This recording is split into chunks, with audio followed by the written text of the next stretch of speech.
Hey, party people in the house. It's Andy Petronic going live. I want to talk today about the usefulness, the benefits of testing yourself.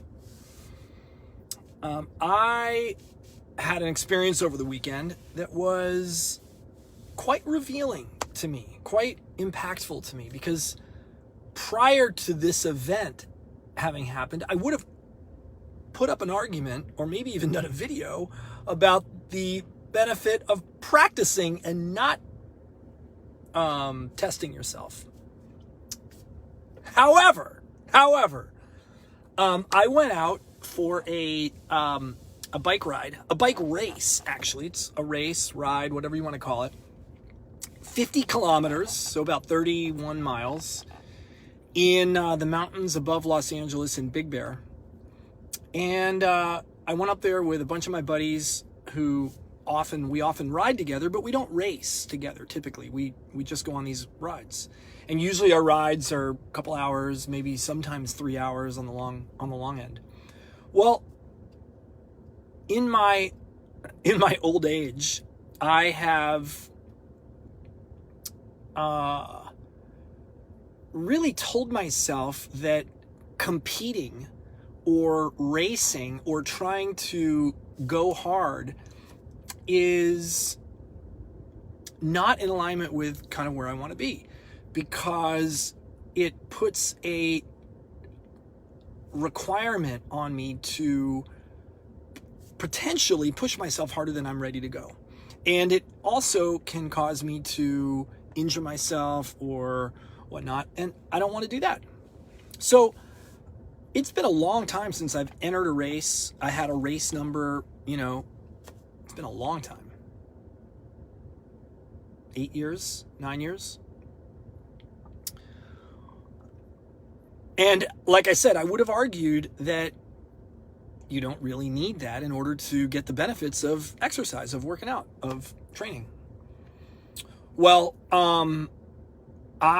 my plan was to approach this as I would any ride. So not caring about the time, not caring about stopping and starting, just enjoying myself and enjoying the ride, which I did do.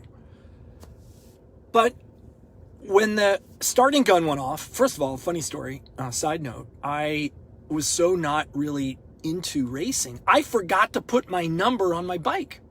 And the timing chip is in the number, and they take pictures of you out on the course with your number, and they're watching to see whether or not you're bootlegging the course if you don't have a number on your bike. So I had to ride my bike literally as they hit the starting gun. I was riding back to my car to grab the number. I had to clip it onto the bike.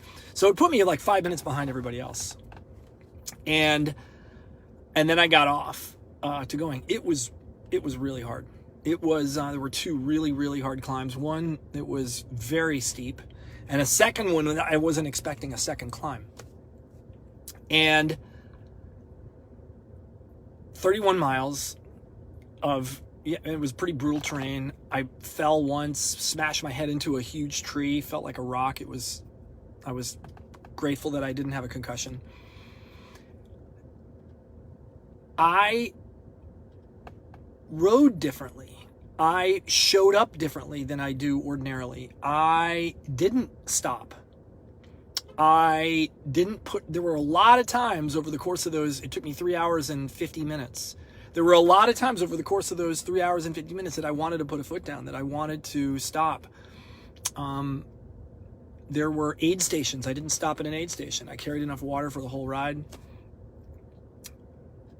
And I never would have predicted that I would have done that, because I don't really care about winning.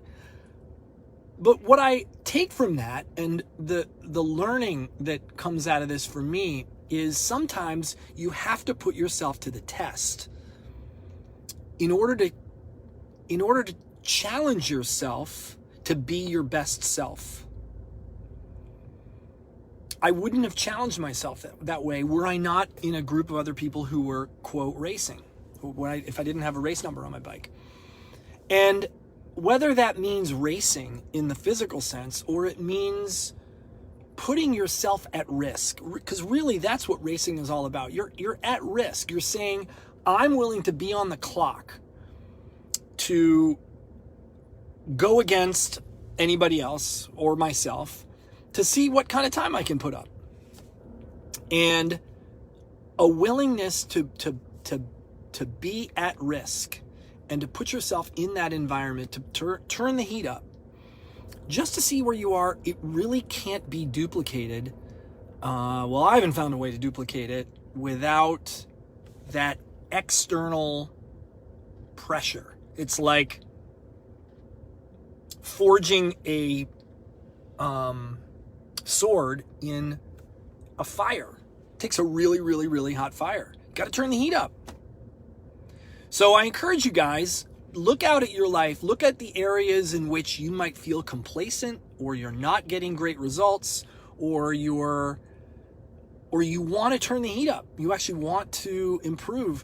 Look for a way where you can test yourself. This could occur in a relationship. This could occur in your family. This could occur in your own life. One of the ways that people turn the heat up is by hiring a coach. I didn't even know that was coming, but it's one of the ways I've kept myself accountable over the years for doing the things that I say I want to do.